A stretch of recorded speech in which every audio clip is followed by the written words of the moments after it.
Hello, everybody out there in Know Your Newsland. It's me, Alex Pawlowski, and this is Kate Elizabeth. We are hosting now episode 13. Lucky number 13. Maybe that's why we've been having internet problems, to let you all in on behind the scenes. But now everything appears good. Yeah, Knock on wood. So we perhaps we're being messed with by the devil, Kate. Because it's very possible. I just want everyone to be able to stay tuned to this episode. Yes, this is another one requested by our boss, the wonderful Jimmy Van. Hey, if Jimmy Van had an action figure, would it be called a minivan? Anyway, so I'm so funny. You are so funny. Dare you? And it makes it funnier when I no-sell your funniness. I think that actually adds to the joke. We do a 2-hour podcast before this. It went 2 hours and 20 minutes. They're not all going to be winners. Okay, no. I can admit that I don't have 100% accuracy funny rate. Nobody. I thought minivan was pretty good. Yes. It was decent. So we requested by Jimmy Van, who requested UHF, also now requesting stay tuned. So I think he's got a thing for movies surrounding weird TV that came out between the years of 1989 and 1992. That's his subgenre that he's into. His little wheelhouse there. I remember watching this movie many times over in the span of maybe 18 months at that time. My father was very good friends with a man who owned a video rental store called Video Express at the local. Was it spelled with just an X? No, it was the full name. Oh wow, okay. Yeah, they're very swanky. Evidently, yeah, just very. Yeah, there we go. Timeless. Video Express, and the logo was a train. And Video Express was written in the steam coming from the engine of the train was all like cloud Video Express. What was the logo? And so because he was such a good friend of ours, he would like let us keep stuff that wasn't really rented for a long time, especially if we liked it. There were no really late fees for my dad. And so I don't know why, but my brother and I really loved this movie. And we watched it a lot, and I probably haven't seen it since then. So what, like 30 years, almost 30 years. And I was watching it going like, I remember a lot of this, like by heart. And it had like all of a sudden like a switch flipped in the back of my brain, and I was like reciting lines along with it, but like stuff that I had not. Like I was like, oh my God, that's that, and this is it, and the next thing that's going to happen is this, and it did, and I was like, oh, wow. So it's weird to like go back and watch something that 12 or 13-year-old me thought was the height of comedy, and now in years and years, decades later. Let's be real. I can go back and go like, okay, this hit. That was a good joke. That still works. And then a bunch of it was like, you really have to be living in 1992 to get any of this shit. And I think that might be the movie's actual strength, and also its downfall, is that it is so dependent on timely references to get the humor of it. And I'm going to go into a list of all the things they reference that are only of the era. And otherwise, if you're watching this movie and you were born in the early 2000s, you will have no reference whatsoever of what they're talking about. But the whole thing structured around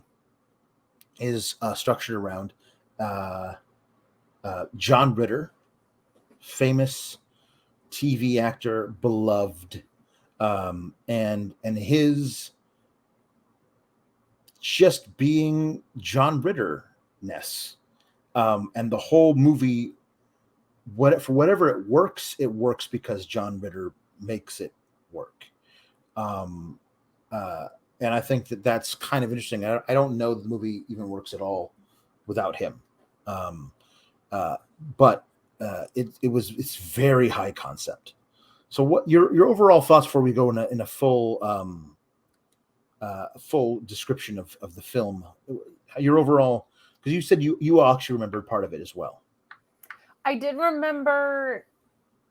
I don't know if I remembered specifics, but I remembered like the giant satellite dishy looking thing, and I remember the overall them just like going through channel by channel, which we'll get into. But I didn't really remember like specifics. I just remember almost like the feeling of the movie. Mm-hmm. And I immediately, when watching it, was charmed by the things that then were not yet stereotypes, I don't think, that are now, of like the narration format and the trope of like the disconnected marriage, and why that was of like kind of the stereotypical wife and the stereotypical husband, and the stereotypical family in a lot of ways. And I did remember that there was kind of like, I didn't remember it then, but I remember later knowing that there was like almost, you could, if you wanted to read into something that might be more simple than this, read into the idea of this allegory that like television is ruining people's lives. If you believe that that's there, like I know there are people that were like, oh, whoever made this felt like people's family structure is being ruined by like modern television. Right. So I remembered like all of those things, but I didn't remember specifics, probably like how you did. Right. I think that the other thing about...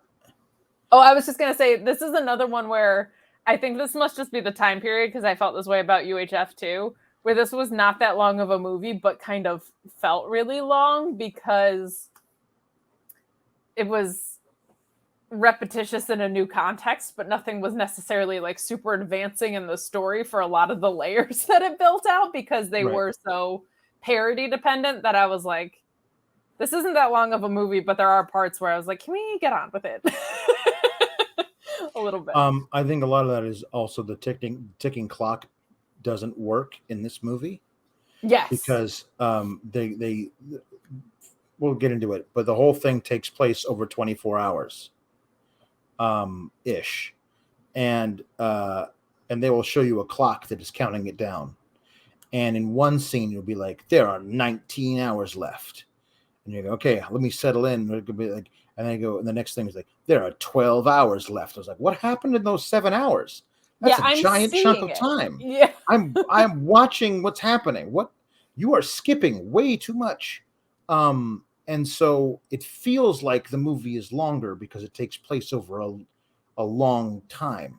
Like if it's supposed to be happening in real time and you're watching it, it's 90 minutes. It's less than 90 minutes long, but it feels like it's longer because your brain has to work to think, okay, well, 7 hours have just gone by, even though it's been 2 minutes. Yes. Your brain all of a sudden is tricked into doing that. It's a very odd little thing. I read some article about how like your brain responds to a ticking clock movie or whatever. Anyway, the other thing we talk about with UHF was the idea of what TV was in the late 80s and early 90s and how it was transitioning into cable and satellite dishes. And because we lived way out in the country, myself and our our little community got cable late, but we lived a good 8 miles outside of that little tiny community. There was no cable that came out to our house. I don't think there even still is. So we got one of those giant satellite dishes, put up on the roof. It is still there. Because my parents who moved out in the late 90s, moved away from that house. It recently sold for like the third or fourth time since they moved, and for like an obscene amount of money, like $750,000. Like it's because it's also got acreage. Like it was a thing. Like my grandfather bought a whole bunch of land out in the middle of nowhere, Oregon, and built his own house, and then decided he was going to build one for his daughter and her new husband. And that was, he designed, he was an architect and he ran his own contracting company. So he and his 4 sons and my father built the house that I grew up in over the course of one summer while my mother was pregnant with me. So that's where I lived. That's where I lived my first 18 years of my life. But anyway, so we had one of these giant satellite dishes, and all the pictures on Zillow, or whatever, of it still, it's still up on the roof. Like, I don't know, like you need to get a crane in there to take it off. Like there's a DirecTV dish up there right next to it, which I'm assuming actually does the thing. But we actually had to hit the button, and you could actually hear on the roof the satellite turning so it would go to a different thing. It was crazy. It was so the crux of this movie has like a different level of connection for you, 100%. Oh yeah, like the idea of a satellite, it made perfect sense, because it was in '92. We had just gotten it, so I was super into you're on the wrong satellite, Dad. You have to go to K7 or whatever it was. But so I knew all about this thing anyway.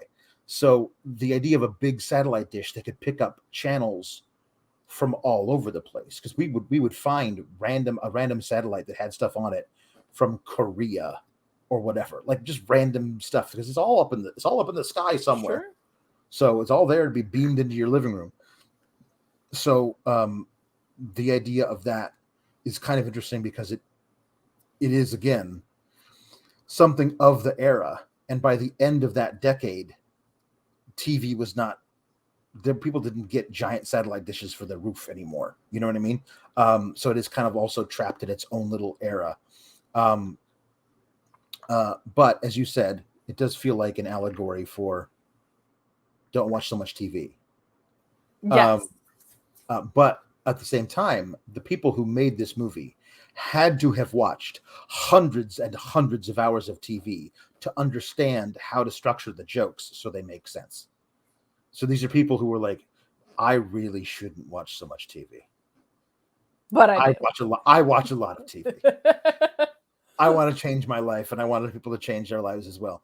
But anyway, this whole thing starts with, it's narrated by the son of the family, which is an interesting choice. But he's like, man, this thing really has happened. It all happened one night. And we're like, and when I go back and watch it now, I go, oh, so this kid inadvertently tells me everything turns out fine, because he wouldn't be narrating this the way he is if everything didn't turn out fine. Like, we can assume everything turns out fine because it's a movie, but there's no chance anything really bad could possibly happen, because they want us to be worried by the end that the mom is going to die or be trapped in hell or whatever it is.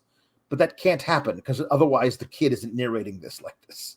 You know what I mean? Yeah, and I think they chose the kid to try and leave that open of, if it was one of the parents, you would know, you would auto-complete the end of the movie. Right. But because he has this calm, cool, collected approach to it, you're pretty sure that, that everything's fine. So he tells the story of how his mom is like a big-time ad executive or something, and his dad has, in his words, a suck job, selling a door-to-door plumbing machinery salesman. Like, he sells plumbing supplies door-to-door, which even in the early 90s was not a thing. Right. Really, like there weren't a lot of cold calling. Hey, I'd like to give you my card.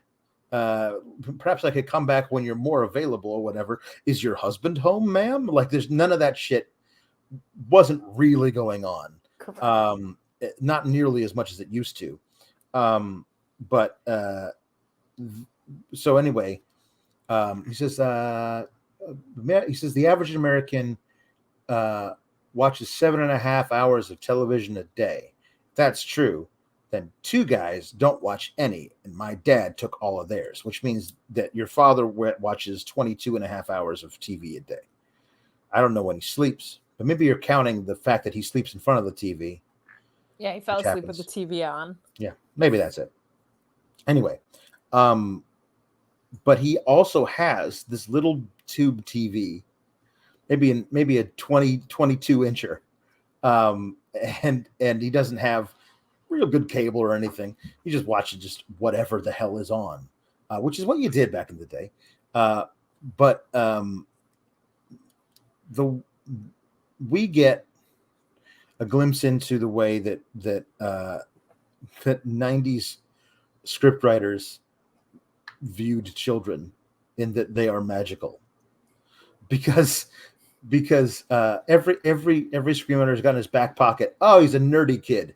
That probably means he knows how to interrupt the broadcast of the local ABC affiliate from his bedroom.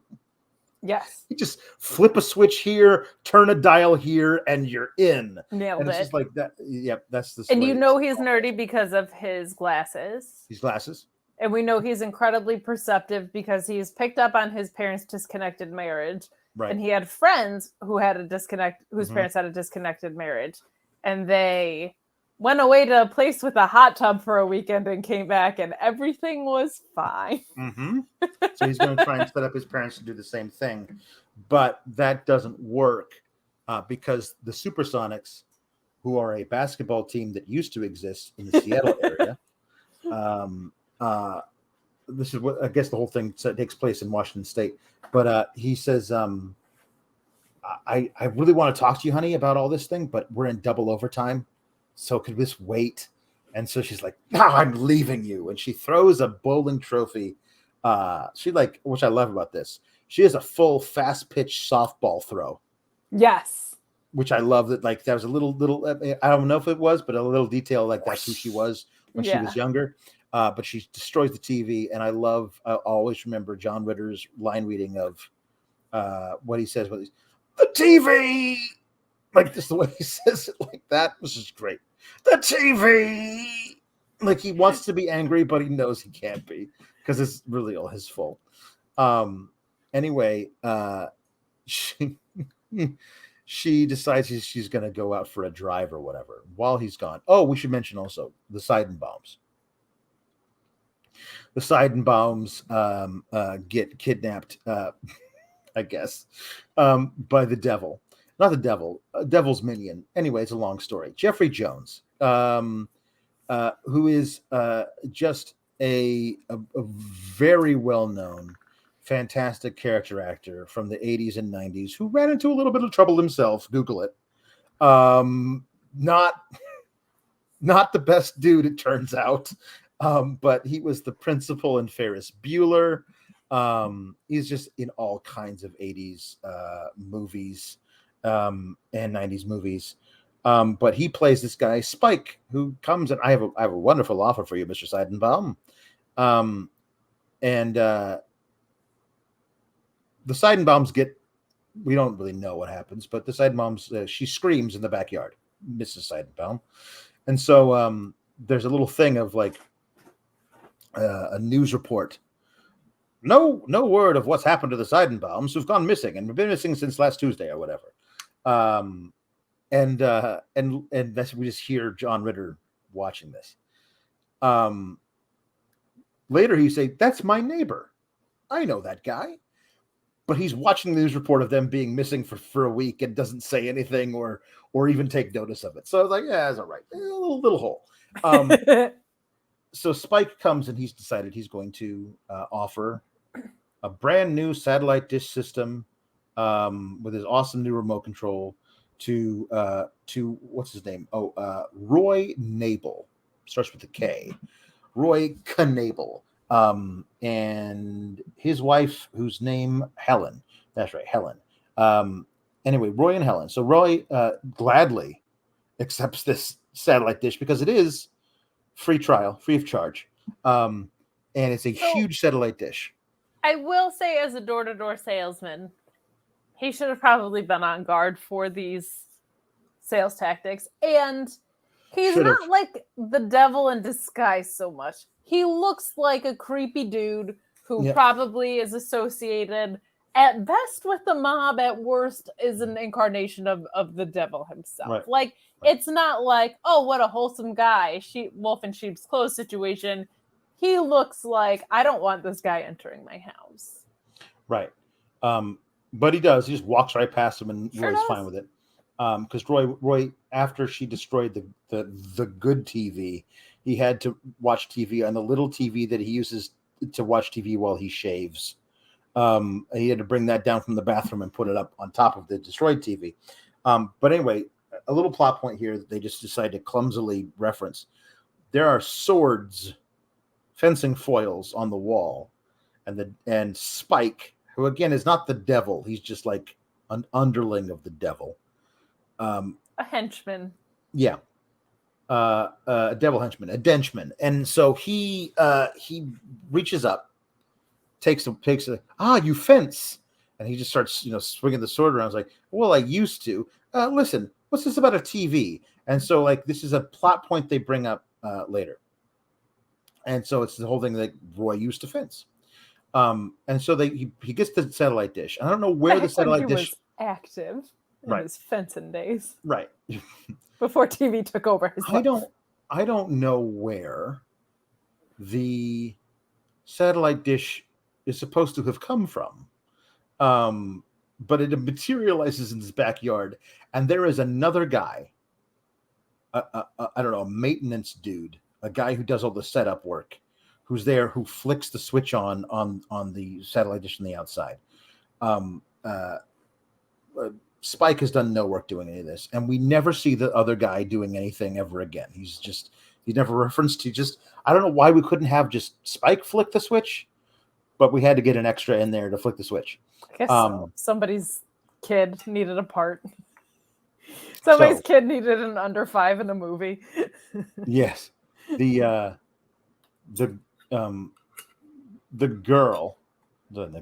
wife, Helen comes home, and she's gone for a drive, and so she sees the giant new TV monstrosity.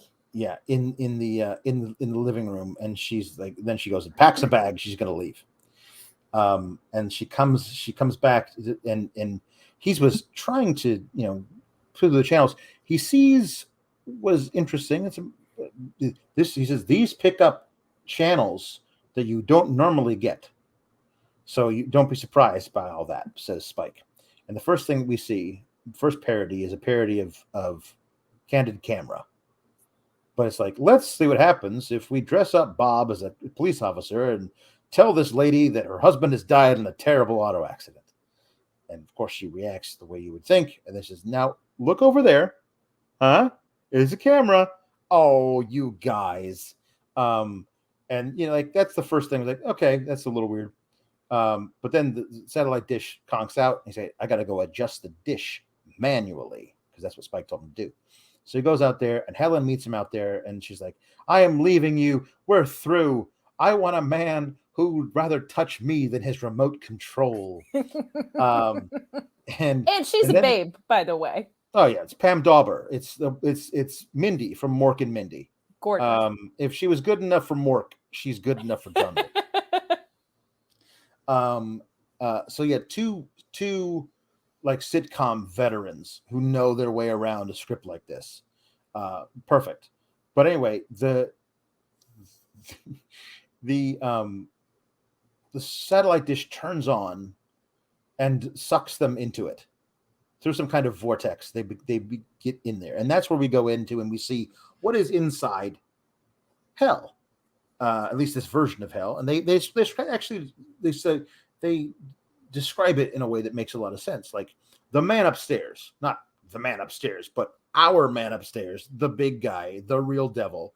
He likes entertainment. And so we have set up this whole thing where we take these souls and we try and we put them through the ringer, and he loves watching it, pushes the channels and sees all this stuff. So all this, the hell vision, or what television, television, is like all these weird versions of everything else, and also we gets to watch actual people be killed, and I guess take their souls taken in the.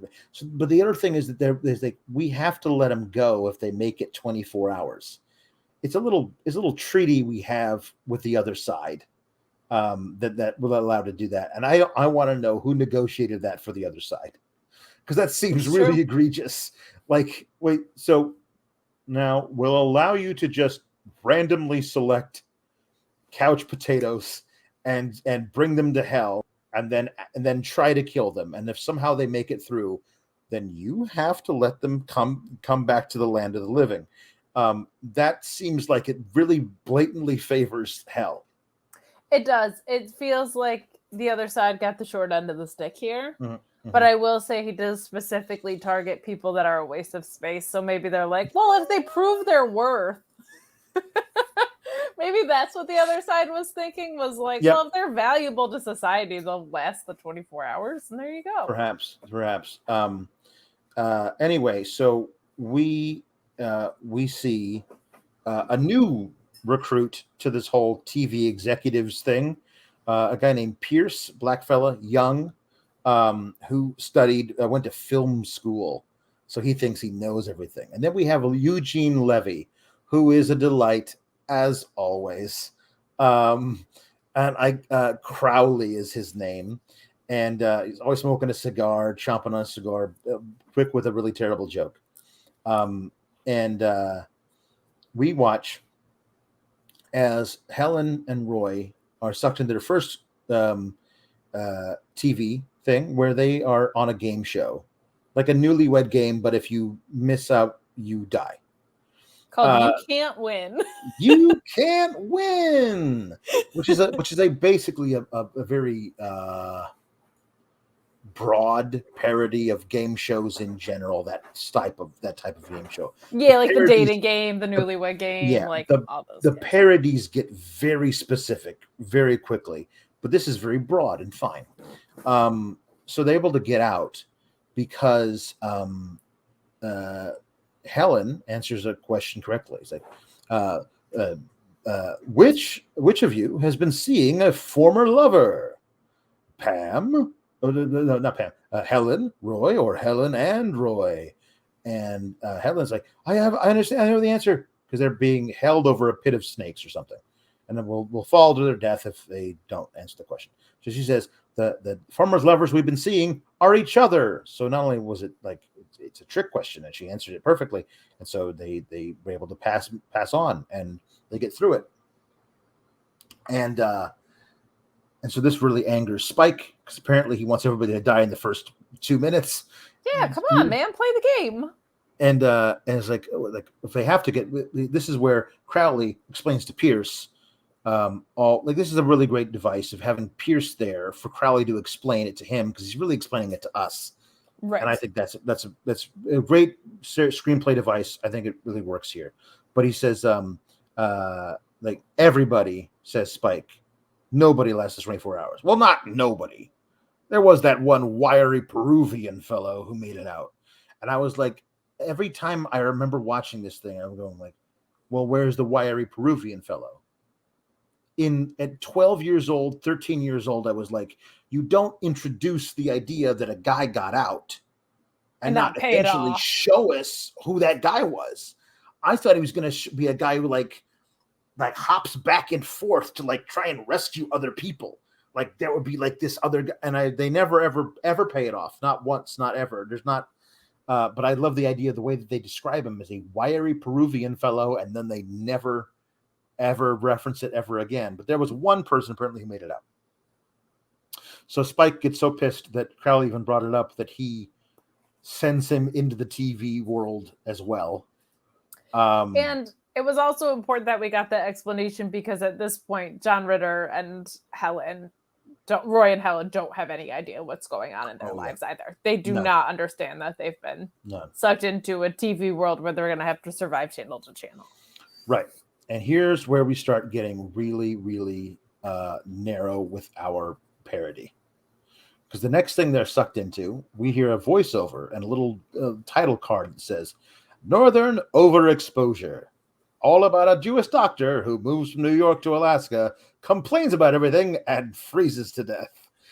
And if you don't know, because there's no reason why you wouldn't if you didn't live in the 90s, there was a show called Northern Exposure about a Jewish doctor who moved from New York to Alaska and complained about everything. And it only works, I think. I mean, it doesn't only work. This one actually doesn't only work, but it works a lot better if you actually know what they're trying to lampoon. It ends up just being them trying to walk through the frozen tundra until they find shelter. But they, before that, go into the wrestling match, don't they? Was that second? Before? That was second. You're right. That's second. That's the rest. They go to the wrestling match where they fight the Gorgons in a mixed tag match. as Captain Lou Albano is the ring announcer. Yes, and so the only reason that happens is because the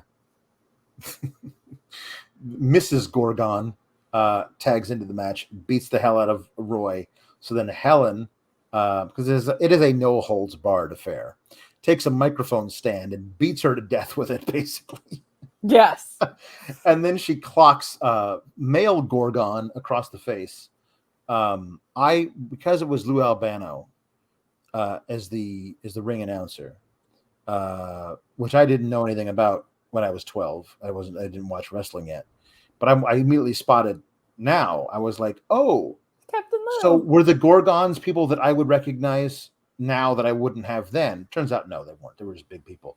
But it would have been great if they were like, the fabulous Moolah and King Kong Bundy or something. Such an opportunity for a cameo there. But I will say it was at this point, too, that like you get hints that Helen was the one carrying everything in this marriage.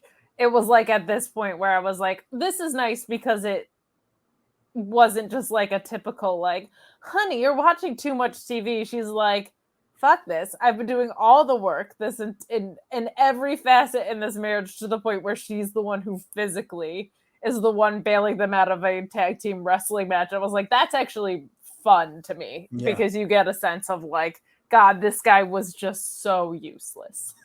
It is so true. It is so true. But she's able to secure the pinfall victory. Not a pure rules match. Very different from what we watched this weekend. This is where this is when they go into Northern Overexposure and they go in their thing and they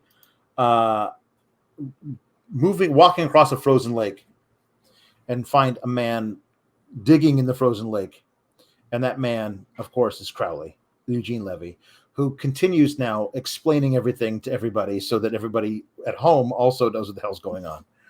But he talks and tells them what the whole thing is. Like you got to jump from channel to channel, try and stay alive until the 24 hours gets out, and then you can actually go back to your regular life. He explains that to them. Then a bunch of wolves show up, chase them into a shack, and that's where they spend, I don't know, 10 of the first 24 hours. Like it's a very long time that is there chatting with Crowley. This is when the kids come home. By the way, there's a daughter who's 14, 15, could not be more from 1992 if she possibly tried. The first time we see her, she's wearing the hat that Blossom wore. Yes. During the opening credits of Blossom. Like it is at one point she calls a bunch of her friends to come over, and like 5 young teenage girls come through the door, and 4 out of 5 of them are wearing hats. It is like Debbie Gibson full on like 1992 fashion. It's big, chunky, like overcoats that they're wearing. It's crazy. But she immediately is a skeptic and hates her younger brother. And the younger brother sits down to watch the new TV because why wouldn't you? And he starts to notice, oh wait, so this doesn't feel right. The first thing that he watches is a parody of the Maxell commercial, which says Max Hell, get it? Because the devil. But the Maxell commercial was it was showing you that if you were somebody who made mixtapes, which let's be honest, everybody did in the 80s, you had to buy blank cassettes so that you could tape onto some, and the Maxell told you that you should buy Maxell blank cassette tapes so that your mixtapes that you make sound the best. And they did this with a commercial that was very iconic, where a guy sat in a chair in front of a giant speaker, and the speaker was so loud it blew a scarf back in his blew it through his hair or whatever. And in this one, the speaker's so loud that it blows his head off. Which is a great comedy. And like, I was gonna say a great parody, but it's like a pretty medium parody. And again, if you don't get it, just like over your head if you don't know these very specific references. But the idea also now of you had to buy the right brand of blank cassette tapes is just a weird idea. Because weird. I remember also, like, you had to buy the right brand of VHS blank tape, because if you were going to tape something off the TV, you don't want it to be all fuzzy or whatever. So there were commercials for the right brand of blank video VHS? Blank VHS tapes. What a crazy time we lived in.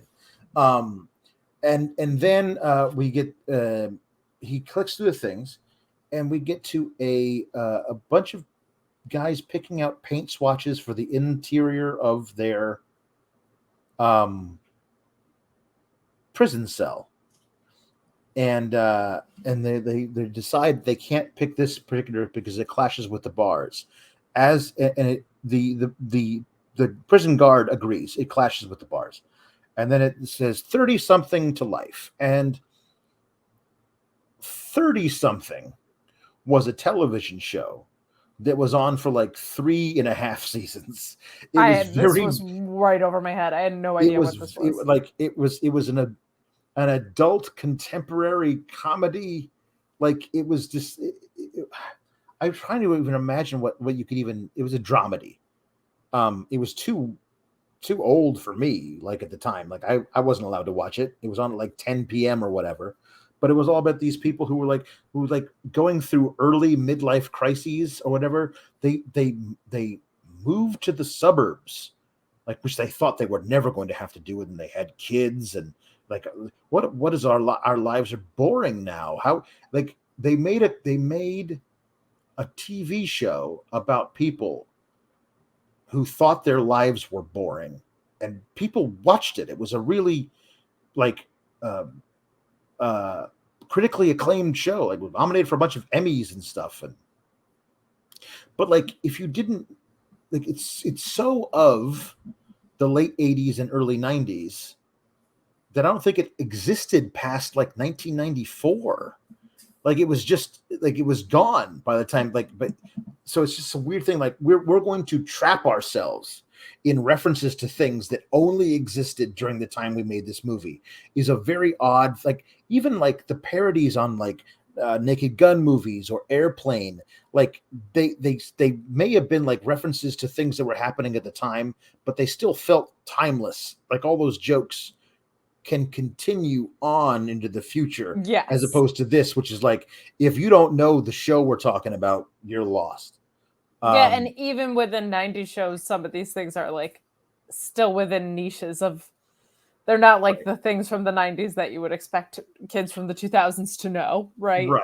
The other one is that they do a commercial where all the kids in the back seat are too loud and the parents just want them to be quiet. So please, here's the silencer of the lambs, and it's a muzzle you put on your kids.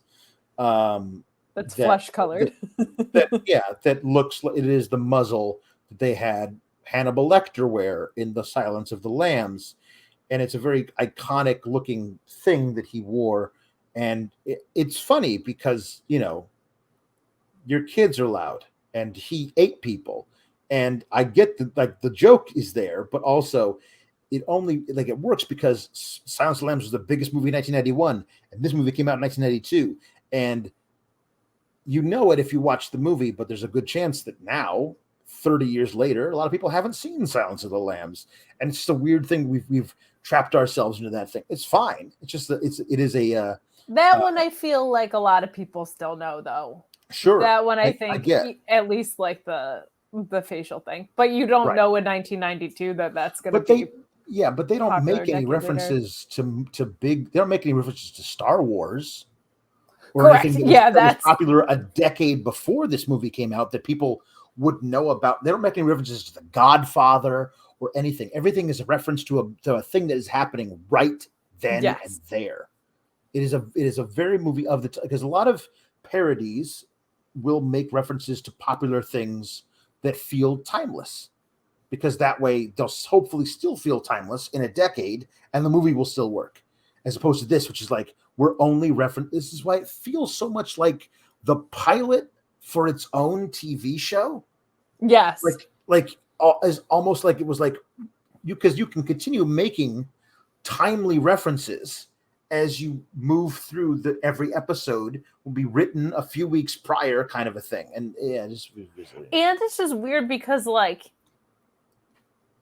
don't know why this comes into my head, but if I wanted to make a Beatles reference, it would be their accents and their haircuts and whatever. I wouldn't be like, let me reference things specifically off Rubber Soul and hope that people remember that album moving forward. It got way too niche within itself. Yeah. Anyway, so they're able to escape northern overexposure, and they wind up in a but they have to leave Crowley behind because he's being eaten by wolves, and he says, "Save yourselves." Anyway, so they drop into a cartoon world. They're cartoon mice, and they're being stalked by a giant robot cat. And it's well animated. Like they're playing with the tropes well. At one point, though, they find a mouse hole which has the thing they're been taught to look for is the little white noise static. Yes. Which is a thing also of the past. That's what transitions you from world to world. Yeah. That's or channel true, to channel, I should say. But also, it's a thing very much of its era. Like, you don't turn on a TV and see the white noise static anymore. No. But that used to be on every channel, unless you had something coming through on that channel. It was always the white noise static. It's very interesting now that that's all gone. So she's able to finally get away through there. But then the evil robot cat uses bolts a giant piece of metal over the hole. So now Roy can't follow her. So he's left behind. He's got to find a way to get in there to get around and also not be eaten by this cat robot. So he says, "I've watched enough cartoons. How would a cartoon handle this?" And I actually think this is very clever. He writes a letter to the Acme Corporation and requests that they send a giant robot dog, because that's what kills a giant robot cat. Also, because it's a cartoon, the mail is lickety split, like literally instantaneous. As soon as he puts it in the mailbox, he gets back inside, and the giant robot dog is delivered. I think it was very clever, made a lot of sense. The giant robot dog and the giant robot cat fight. The house explodes, but somehow underneath the couch where he was hiding is fine, just like in a cartoon. He's able to get through the mouse hole after the mouse hole falls on top of him, and he's able to get out of it because he's squished. He gets out of that. Now he has to find her because the little hole doesn't go to the same place all the time. So she went somewhere and he went somewhere different, and the place he goes is Wayne's Underworld on Saturday Night Dead, where a bunch of zombies are in the audience cheering for a Wayne's World parody. Well done, Wayne's World parody, but it's very like it is so 1992 to have like, what are we going to parody? Let's parody Wayne's World.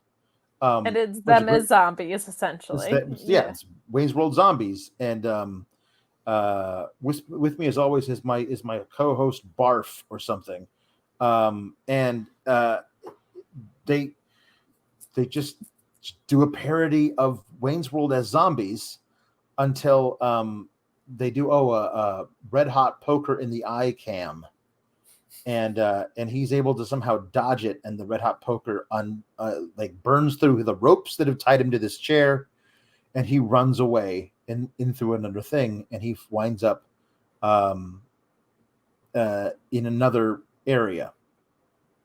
There was also a scene in the Northern Overexposure thing where she said something to the effect of like, if we relied on your leadership skills, we'd be dead, or something like that. And I was like, okay, your leadership skills couldn't lead us out of a t-shirt. There you go. Okay, perfect. So I feel like at that point, because a lot of this is just like running through scene, I was like, but at least at that point now we know the challenge that's like laid out for this whole thing is a test of their marriage in the long run. And like, we know that the mission has been set as they're running through these channels that he's going to have to prove, which like barf damsel in distressy, but like, at least there was like clarity around what the mission was early enough that like getting through these channels was going to be more than like parody joke. Cause it did start to feel that way a little bit. It did.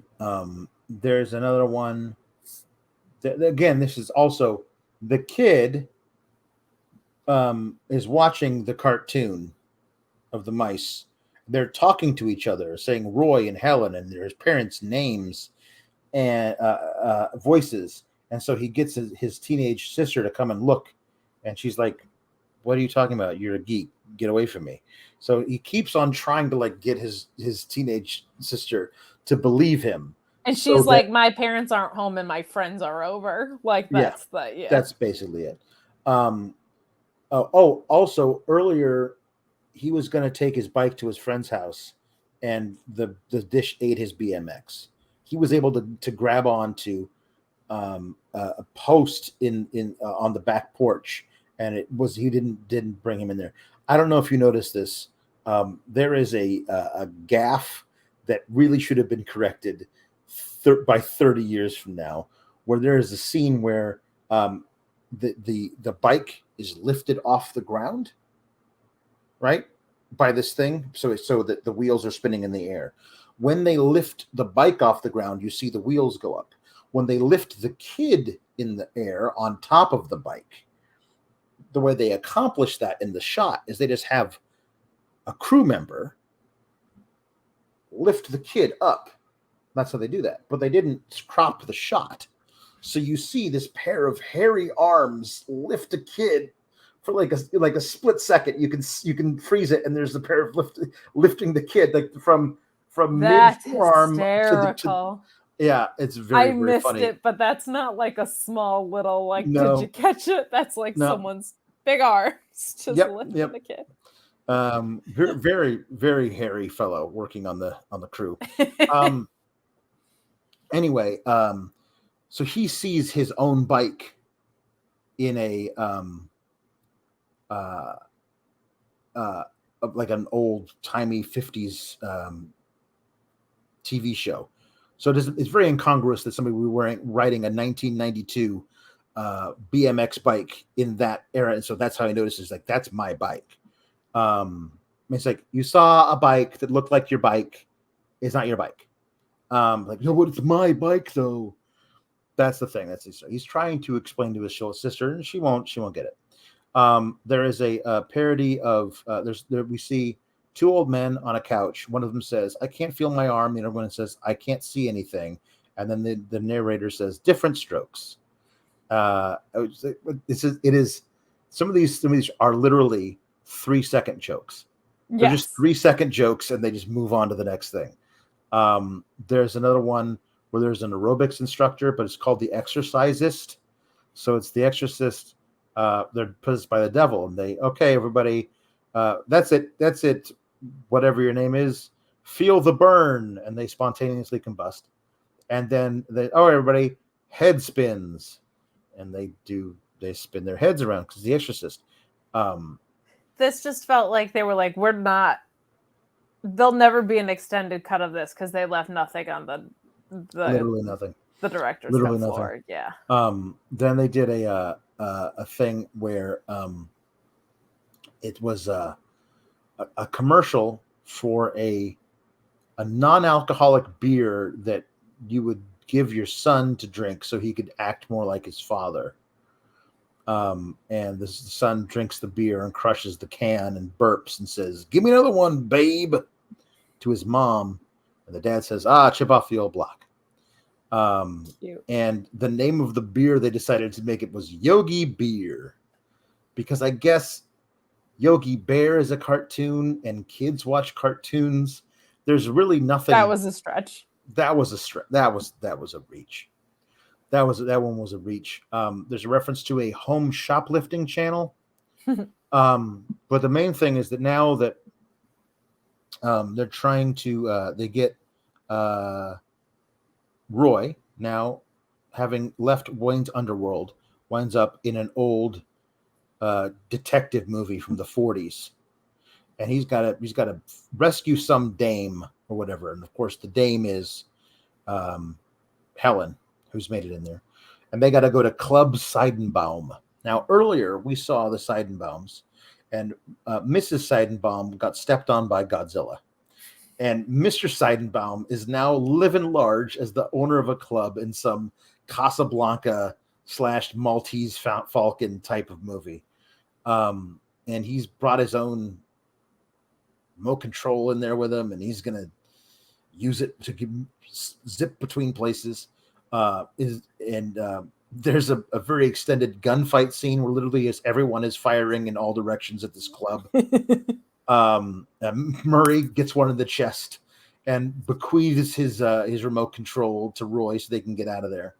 But yeah, so anyway, they are reunited in that particular place. That is where you can clearly see that this is John Ritter and Pam Dauber. You can clearly see that it is Roy and Helen Nabel, and that is where Daryl, whatever, the young son is able to get his sister to come into the room and be like, "Look, that's dad. That's mom and dad." But the only way that he's able to get her to come in the house to look at this is because she and her friends are practicing a cheerleading routine in the backyard. And then all of a sudden the satellite dish switches on, and it's going to eat all of these teenage girls. And so then he takes the hose and sprays them all down, and then they want to kill him. So they chase him into the house, and all of her friends leave. Like, I can't help it if my brother's a geek.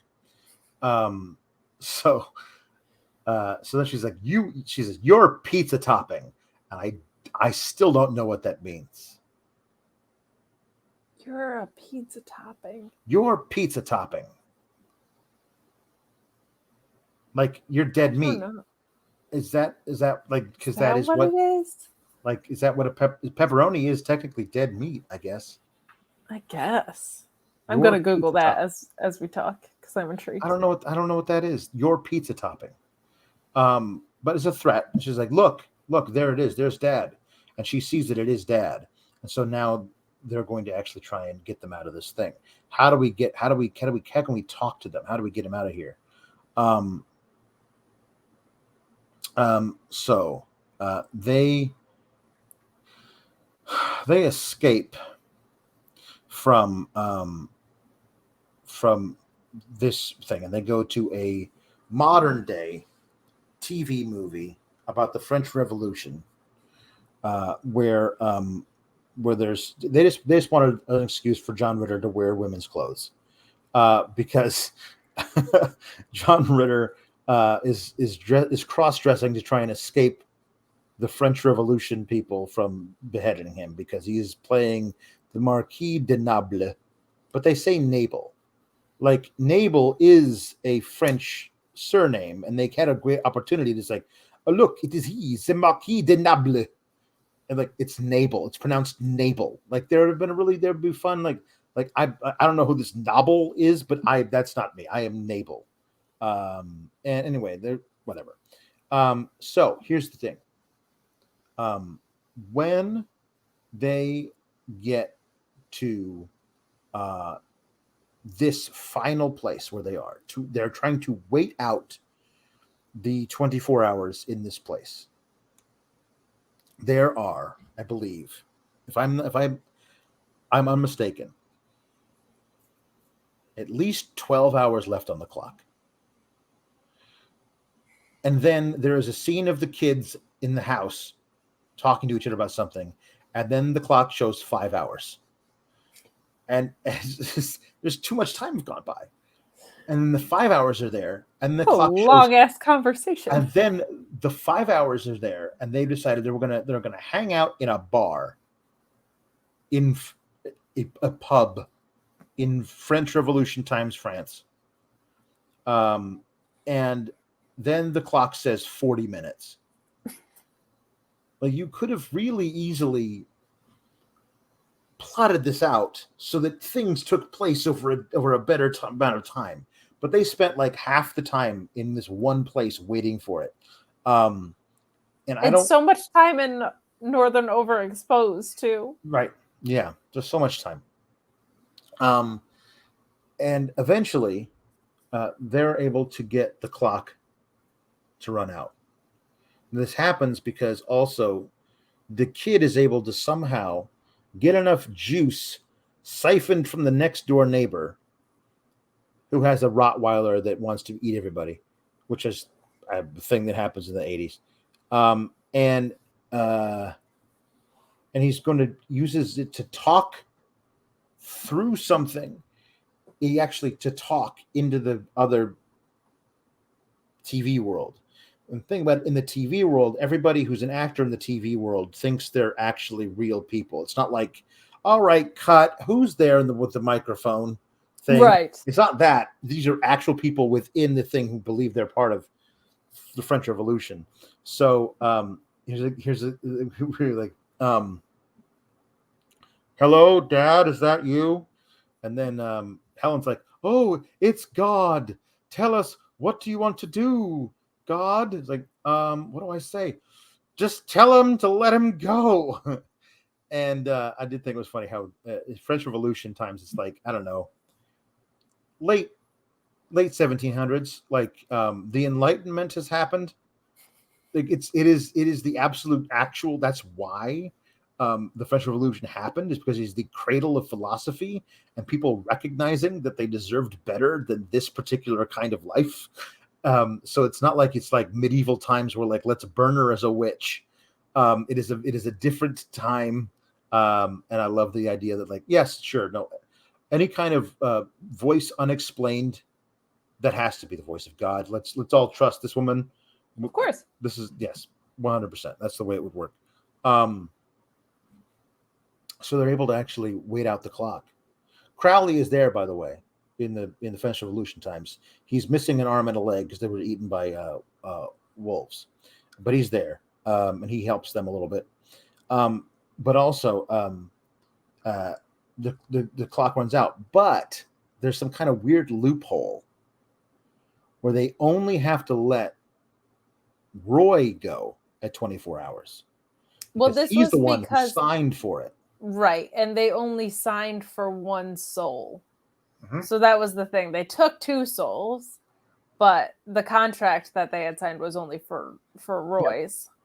Yep. Anyone who finds their way into the underworld without an invitation is that's their problem. Fair game. Say Spike. And of course, they are planning on having good old Roy come back to rescue his wife. When Jeffrey Jones Spike shows up in 1792 to take her prisoner, He knocks crippled Crowley off the gallows, and he's dressed as like this weird lord with these flowing black robes or whatever. He takes her to a western, and he chains her on the railroad tracks to a big wagon full of dynamite, and says the 310 to Yuma should be along any second.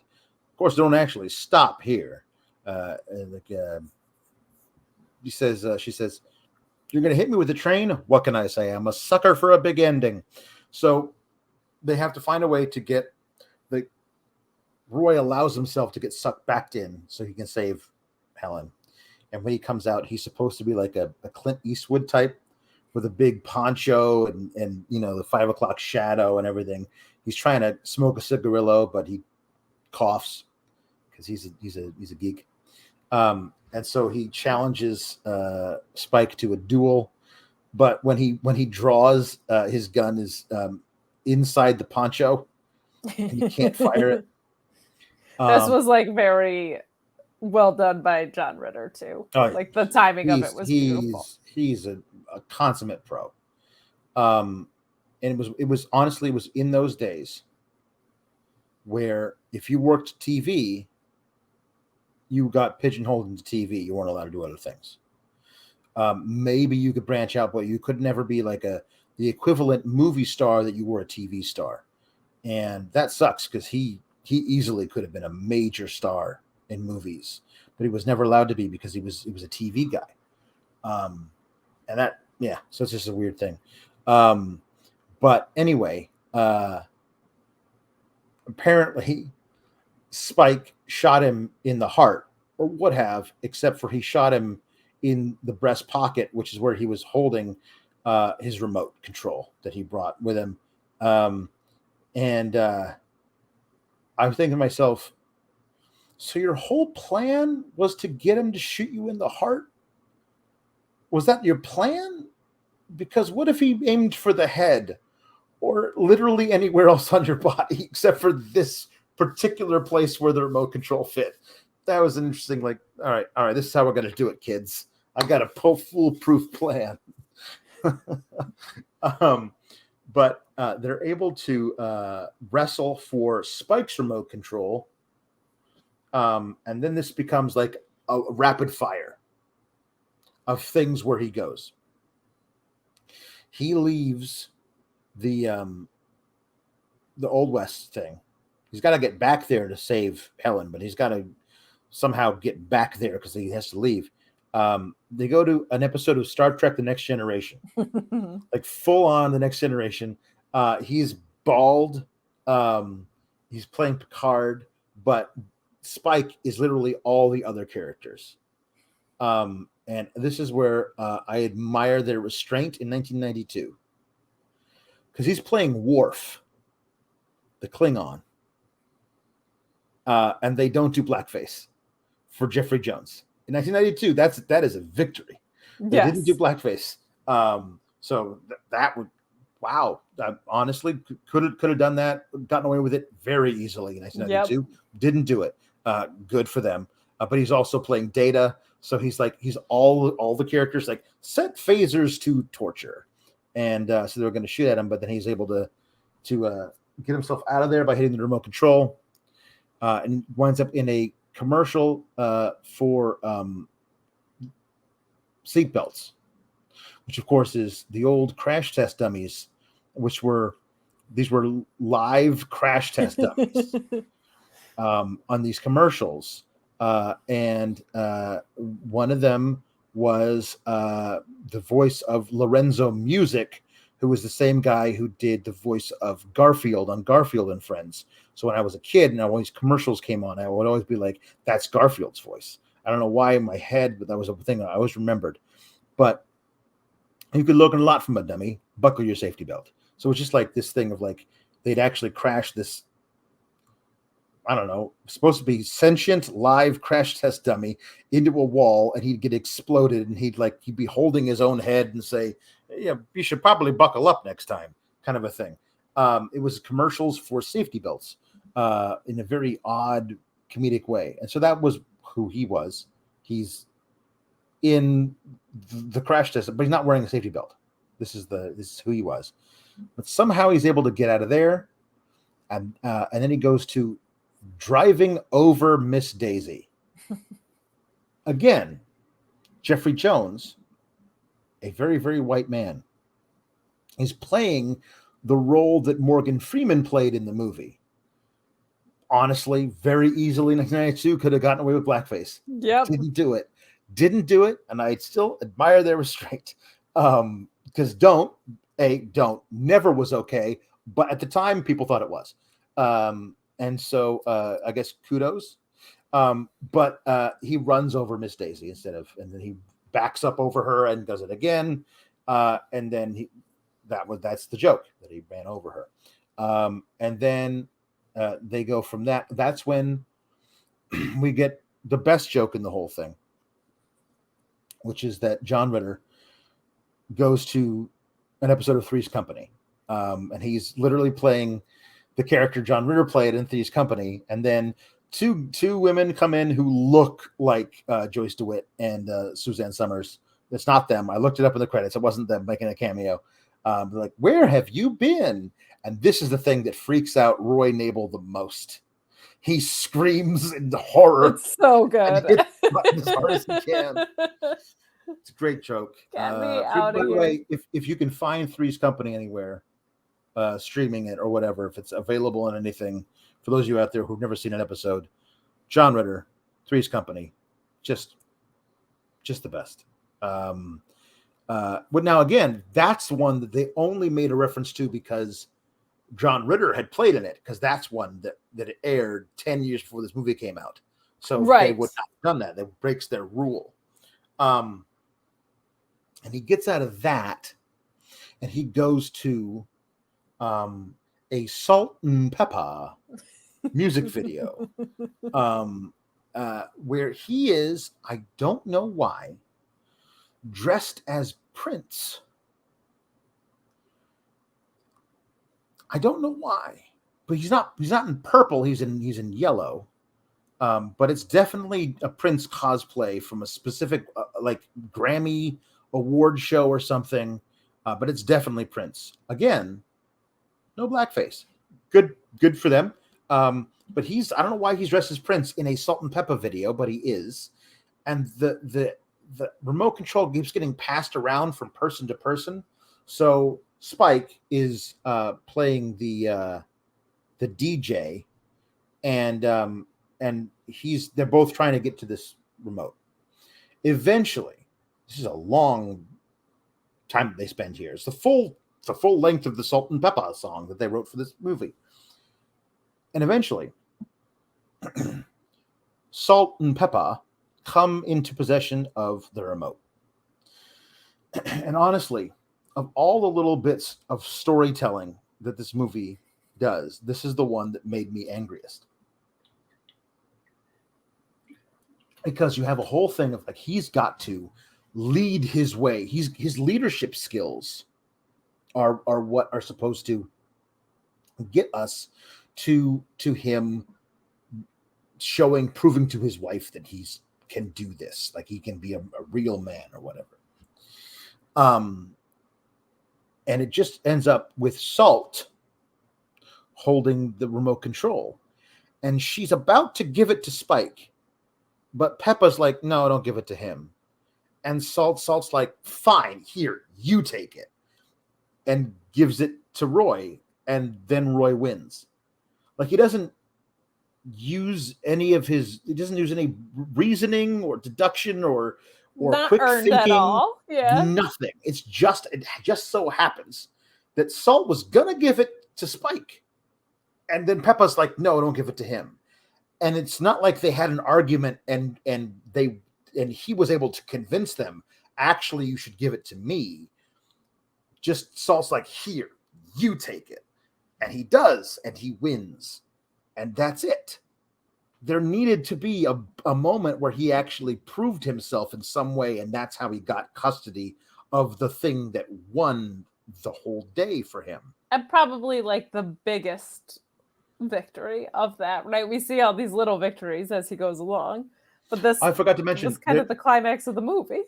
He goes into like an Errol Flynn swashbuckling scene, and this is where the fencing comes into it.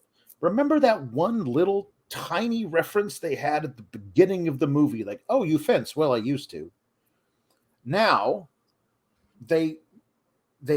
he lands in this movie, this Errol Flynn swashbuckler movie, and Jeffrey Jones is going to kill him with his sword. And oh, no sword. Got to talk to that prop man, says Jeffrey Jones. And then the kid looks up at the wall, sees a sword hanging there, reaches up and grabs it, runs out in the backyard and throws it into the dish, and it lands from the heavens directly into John Ritter's hand. And they have a fight scene, like a really tepid, like I'm sure they wanted it to be something like Princess Bride, but it's just like a really tepid little fight scene. Joke's on you. I was captain of my junior college fencing team. Well, co-captain. And they have a little repartee back and forth. Not much of anything, really. And then that's how they wind up going to Salt and Pepper after that. So that's all. That'll come in handy because the end of the movie also makes no sense. But anyway, so he's able to get the remote, and Spike tries to talk him out of it. How? Hey, join forces with me, and we'll be great. You should stick around. Or we're like, no, sorry, Spike, you're canceled. Which of course means something else in today's society. But he says, and actually, Jeffrey Jones is. Yeah, he is. Yeah. Google it. Anyway, he hits him and he knocks him into another dimension. So then he leaves himself to Old West, is able to survive, but they can't make some of the technicians or whatever who are on Spike's side make it so he's not able to change the channel on the remote for some reason, but the off button still works. So they just hit the off button instead of being hit by a train. They hit the off button and they go into the real world, and Spike's left there by himself. Oh, and the Rottweiler jumps over the fence and then gets sucked into the thing, and then the Rottweiler is there in the Hell TV. So Spike is there on top of the chandelier with the Rottweiler underneath him, which will eat him if he gets out of there. And then Crowley is inside a suit of armor and hops over with an axe to cut the rope to bring him down. So I guess we're supposed to believe that Jeffrey Jones was eaten by a dog. That is his fate. After all this, yeah. After all this, he was eaten by a dog, even by a very angry dog. And then the resolution of this whole thing is my dad quit his suck ass job or whatever, and now he does what he loves, and he opened up his own fencing academy, and that's it. And I was like, you could have done so much more with the whole fencing thing if like there needed to be like she fell in love with him because she saw him win a fencing tournament or something. Yes. There's got to be more about the fencing if the whole thing is like he goes from being this suck ass job selling plumbing parts to I'm a fencing instructor because it's what I was always born to do. But you have like two barely there references to it. It is kind of odd. And he also seems like a boring instructor because he lectures his kids not to watch too much television. Yes, there you go. Ruin your life. Yeah, exactly. Because she's like, "What did you learn that move? I saw it in a movie. Yeah, I don't watch too much TV." Blah blah blah. I also just feel like in general there was not an acknowledgement enough on the back end of how they didn't tell the cops. They didn't really acknowledge how weird it was at all. They didn't really talk about the impact it had on its marriage. Like, you should probably write a book about what you went through. make some money that way. Like it just How I saved my marriage by fighting the devil in a weird TV land. perfect. Mm-hmm. Mm-hmm. I'd buy it. Could have been a Bob Newhart, it was all a dream situation. Like Could have been. there was just not enough. Like at no point did the kids are smart enough to figure out how to infiltrate the hell TV world, but they never called the cops in this whole situation. Although the cops probably like could have done anything, but like they didn't alert a next door neighbor that their parents were missing. Like, oh yeah. By the way, as soon as they enveloped the dog, yes, the satellite dish melted into the ground. Yes. Yeah. I guess that kind of closed the loophole. I think we're supposed to believe, like, we're not going to screw with those humans now that one got out. But to your point, the wiry Peruvian man had already beat the system. That's true. And then also the guy Pierce, the young black former film student guy, who's always been gunning for Spike's job. Yes. He ends up in charge. So I guess this plan still works now. Like, doesn't it? I mean, the only person that got punished for this was Spike, right? Because he let them out, and he got eaten by a dog. We're to assume, but like, wasn't he also already still immortal? Exists. Yeah, the TV still is there. Well, like, yeah, I guess like Crowley is also dead. Like, Crowley's dead. That's the whole point. Is that like when he's in northern overexposure for too long, his finger just breaks off. Yeah, but because we see him later with his missing arm and leg. The cold is no place for a stiff.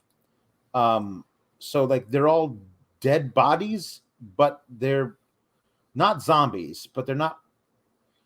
None of it makes any sense. Yeah, really. It's vague. It's very vague. Over the credits. The end credits that shows like, oh, the new fall season on whatever Hellovision channel this is, and it's just title cards and puns. That's it. Just says Beverly Hills 90666. Get it? Like that's the whole devil. Thing. This is Golden Ghouls. Murder she likes. It's like a second grader. The Fresh Prince of Darkness. The Facts of Life Support. This is my favorite one because it is just so, everything else is just like, ooh, it's this but evil, and this is one. Instead of married with children, it's unmarried with children. No. As though that's the evil version of Married with Children. And the last one I thought was funny was David Dukes of Hazzard. There you go. That's the whole movie. It has all of these little tiny parodies of things that only really exist in the early 90s. It's such an odd little movie. I think some of the acting in it is very good. I think that Ritter and Pam Dauber do a very good job. I think Jeffrey Jones, the man is who the man is, but he was always really, really good at this kind of stuff. And he's very, very good at just being enough over the top. To he played it perfectly. Performance bombastic without being, outlandish. Eugene Levy was gold, of course. He's such a scene stealer, but not in a way where it's like, oh my God, he's so attention grabby. Like he's just so in everything he's in. So damn funny. Yeah. So damn funny. I even thought the kids were not terrible. The son was better than the daughter, I would say. Yes. Yeah. But that's about it. I mean, like it was fine. It's I think that honestly, like if you're watching it in 1992, you're like, this is hilarious. All of these things are references to stuff that I know. But now it feels like everything's like, even things that I know, all this stuff, it feels very, very dated. Yeah, and like I didn't feel like the payoffs were overwhelmingly funny. No. John Ritter is really the reason to watch it now. Yes. Now that's But I could he's watch the John Ritter and stuff that's better than this. oh yes. Like a lot. Watch 3 episodes of Three's Company instead of watching this. Yes. They'll fly by. Yeah. This, as we discussed, not so much. And not that long of a movie for how long it felt. No, it is one of those things where I think this is the first reluctant get the flick out of here that I'm going to throw, because I do remember really enjoying this movie at the time, and some of the gags are solid, but it really isn't a good movie. Ritter is very, very good, and Pam Dauber is very good. Jeffrey Jones is very good. So that's very good. It just doesn't hold up, certainly now. But I think even at the time, I probably was judging it on a curve because I was 12 and thought I was watching something I shouldn't have been watching. Yeah, this just didn't really hold any water for me. Like, I was also born in the late 80s, so while I understood a lot of the references, they weren't references that I have any nostalgic attachment to. It's like stuff that I kind of recognized after, like even the Maxell tapes thing. Like, I think I learned about that in an advertising class. Like, I don't remember that in real time. Yes. And like the things that I did know, like I did not feel like the Saturday Night Dead Wayne's World, which I do vividly remember, and is one of the more timeless things. Like, I didn't feel like the comedic payoff was all that great. So I'm pretty easily saying get the flick out of here. John Ritter's fantastic, but like you could just watch him in other things be better than this. Yeah. There's definitely things you could watch that John Ritter's better at than this. Yeah. So I guess this is our version of the 2 thumbs down, although mine is more like yeah. I mean, I want to, but I really can't. So yeah, you can like I think acknowledge that it's not necessarily like a great investment of anyone's time, but acknowledge that if you have time to waste, like it can be fun enough to put on in the background for sure. Yeah. Honestly, like if you were, for some reason, we're like if a movie was like a reverse time capsule or something, or like you, like whatever, like you wanted to like go back in time and see, this is a pretty good one of that. Yeah.